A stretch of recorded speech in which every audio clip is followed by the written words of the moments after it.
ඔයාලගේ photocopy machine එක කොහොමද නෙට්වර්ක් කරගන්නේ? නැත්නම් නෙට්වර්ක් කේබල් එකක් ආධාරයෙන් ස්කෑන් කරන්න ප්‍රින්ට් අවුට් අරගන්න කොහොමද හදාගන්නේ? අපි පියවරෙන් පියවර ඒක කොහොමද කරන්නේ කියලා අද බලමු. ඔයාලට ඕන වෙනවා මේ වැඩේට මේ වගේ පෝට් 3-4ක් තියෙන රවුටරයක්. එහෙමත් නැත්නම් නෙට්වර්ක් ස්විච් එකක්.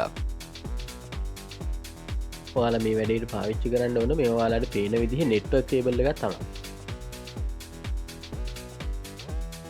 ඔයාලා මේ විදිහට තමයි කේබල් ටික ඇද ගන්න ඕන. ෆොටෝකෝපි මැෂින් එකේ ඉඳලා ඔයාලගේ නෙට්වර්ක් ස්විච් එකට හරි ඔයාලගේ රවුටර් එකේ පෝට් 3-4ක් තියෙනවා නම් ඒ රවුටර් එකට හරි එක කේබල් එකක් ඇද ගන්න ඕන. එතනින් නෙට්වර්ක් ස්විච් එකේ හරි රවුටර් එකේ හරි ඉඳලා ඔයාලගේ PC එකට තව කේබල් එකක් අදින්න ඕන. මෙතෙන්දි මම නෙට්වර්ක් ස්විච් එක හරි රවුටරේ හරි කියන්නේ ඔයාලගේ පෝට් 3-4ක් තියෙන රවුටරයක් නම් තියෙන්නේ නෙට්වර්ක් ස්විච් එකක් නැතුව කෙලින්ම රවුටරේට අදින්න පුළුවන්. එහෙම නැත්නම් එක පෝට් එකක් විතරක් තියෙන රවුටරයක් නම් තියෙන්නේ එතෙන්දී ඔයාලට නෙට්වර්ක් ස්විච් එකක් පාවිච්චි කරන්න වෙනවා. නෙට්වර්ක් ස්විච් එක හරහා තමයි එතකොට PC එකටයි ෆොටෝකෝපි මැෂින් එකටයි රවුටර් එකටයි යන්නේ. මං හිතනවා මේ කිව්ව එක තේරෙන්න ඇති ඔයාලට පැහැදිලි ඇති කියලා. මොනවා හරි ගැටලුවක් තියෙනවා නම් අනිවාර්යෙන් කමෙන්ට් එකක් දාන්න මං ඒකට රිප්ලයි එකක් දෙන්නම්. ඊළඟට ඔයාලා ෆොටෝකෝපි මැෂින් එකේ IP ඇඩ්‍රස් එක හදා ගන්න ඕන.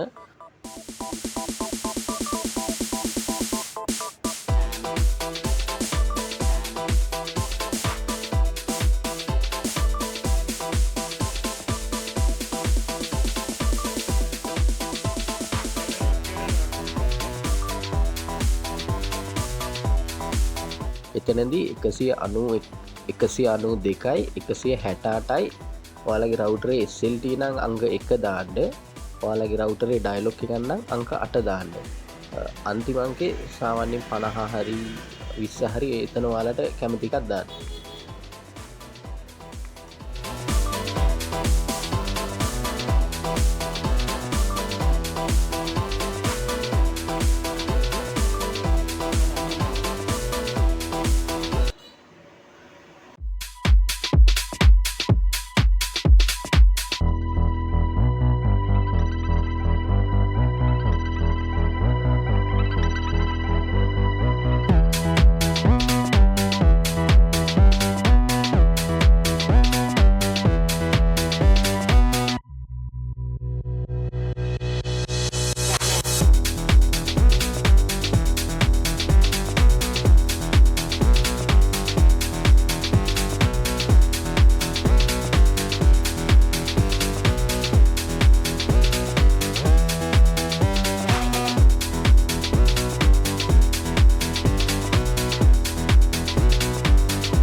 ඔයාලගේ PC එකට ඩ්‍රයිවර්ස් ඩවුන්ලෝඩ් කරලා තියෙන තැන බ්‍රවුස් කරගන්න මෙතනින්.